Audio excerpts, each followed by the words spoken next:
Hello, my name is Peter Bricks. I'm a debtor bankruptcy attorney practicing in the Northern District of Georgia. Primarily practice in the Atlanta courthouse. I have offices in Dunwoody and Jonesboro. Before we get started on today's topic, we're just going to quickly cover this disclaimer. We're a debt relief agency proudly assisting consumers in filing bankruptcy. There is no attorney-client relationship with the viewer of this message. This is intended to be a message for educational purposes only. We'd have to meet with you individually to offer you applicable and accurate legal advice to your situation. Today's topic is, what is the automatic stay? The automatic stay takes effect, it's under Code Section 11 U.S.C. 362. It takes effect as soon as the debtor files bankruptcy, provided there's some reason it wouldn't. Let's say the debtor had some. Really, the only reason would be the debtor's previous bankruptcies. If they've had two pending in the prior year, the debtor would not get to enjoy the automatic stay. The automatic stay would not take effect. The debtor could still file bankruptcy, but most likely what they called serial filers, people that file many times throughout the year, they would really only be filing again for the automatic stay. They're probably trying to repeatedly stop foreclosures or car repossession or something like that. So that's really why the provision's in place. But for those of you who are filing for the first time, for sure, for those of you who are filing for the second time within a year, you're going to get the automatic stay right away. The automatic stay is an immediate stop on creditors trying to proceed against collection attempts against the debtor. So that stops your foreclosure, your garnishment, your car repossession, your current, let's say you're being sued in state court right now, that ends that lawsuit. It ends all those things. It ends of the harassing phone calls, also the collection letters. All those things are covered by the automatic stay.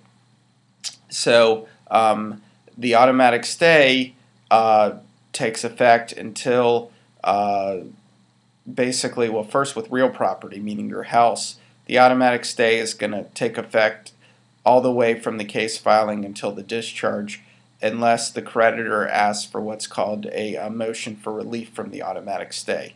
Why would the creditor do that? Well, the creditor would do that if their collateral is not being protected. So if you go into bankruptcy with mortgage arrears, since you're in Chapter 7, not Chapter 13, and you're Chapter 13, you'd be devising a repayment plan for the arrears. Chapter 7's no repayment plan.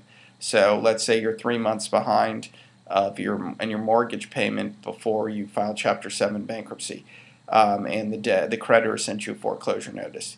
So the filing does stop the foreclosure, Chapter 7 or Chapter 13, because that's what the automatic stay does. The difference is, in Chapter 7, even if the debtor is prepared to start making mortgage payments going forward, since the debtor is not coming up with a repayment plan, the creditor can be successful asking for a motion for relief from automatic stay.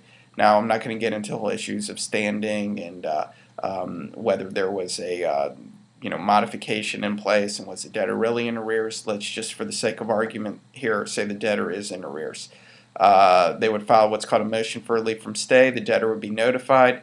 Hearing would be set for probably anywhere from 2 to 5 weeks later, and then usually the debtor would not contest it, would not have grounds to contest this in Chapter 7. If the debtor does, the debtor can file a response and show up and argue it at the hearing. But assuming there is no real contest for the debtor, this is Chapter 7, the judge will grant the creditor an order of relief from the automatic stay. That will then tell the creditor, look, the bankruptcy is not a hindrance to you foreclosing. Now notice that what the bank is asking for is the right to foreclose. They're not asking for the right to pursue the debtor for money, pursue a deficiency judgment. That they would not be granted. There's no grounds for that.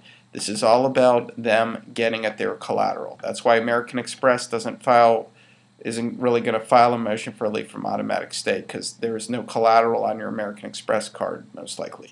So the bank's saying, look, Judge, we're not coming after this debtor for money. We just want to be able to foreclose, take it outside bankruptcy.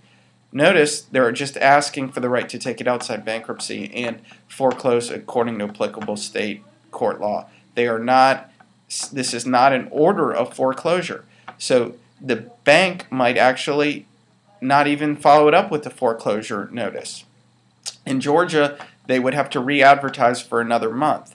So, once you see that motion for relief from automatic stay, you're in a Chapter 7 bankruptcy in Georgia, they're going to have to, who knows when the hearing date is, but you might be waiting 4 weeks before the order to just let them send you the state court notice according to state court law to foreclose. So, that whole process is going to take 2 months, 3 months, 4 months. You have quite a while there as the debtor. You don't need to just jump ship right away.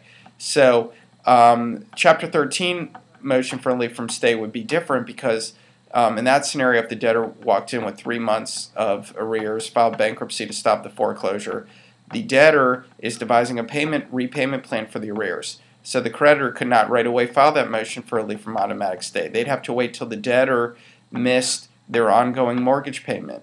So if they filed bankruptcy October 28th, the creditor cannot October 30th file a motion for relief. Well, they can. I mean, anyone can do anything, but they wouldn't be successful filing a motion for relief from automatic stay in a Chapter 13 bankruptcy on October 30th because the debtor's response, and the judge would probably agree, is what am I in default of? I'm in a repayment plan.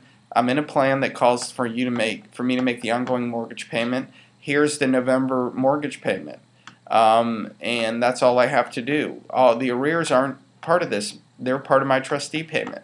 So the automatic stay is a very powerful tool. Debtors need to realize what it can do. Like I said, stop foreclosure, garnishment, car repossession, phone calls. And if this is the debtor's first bankruptcy, they will get that protection. It's slightly different as to personal property. Personal property like your car, it will automatically expire a set number of days after the meeting of creditors, and that's why the debtor needs to either reaffirm or redeem a car, something like that, within a couple months after their bankruptcy filing, or else the debtor could have the automatic stay just automatically expire. Whereas with real property, the debtor can know there is an automatic stay in effect for sure, while the case is ongoing, unless they see that motion for relief from automatic stay. And that covers automatic stay in Chapter 7, Chapter 13 bankruptcy.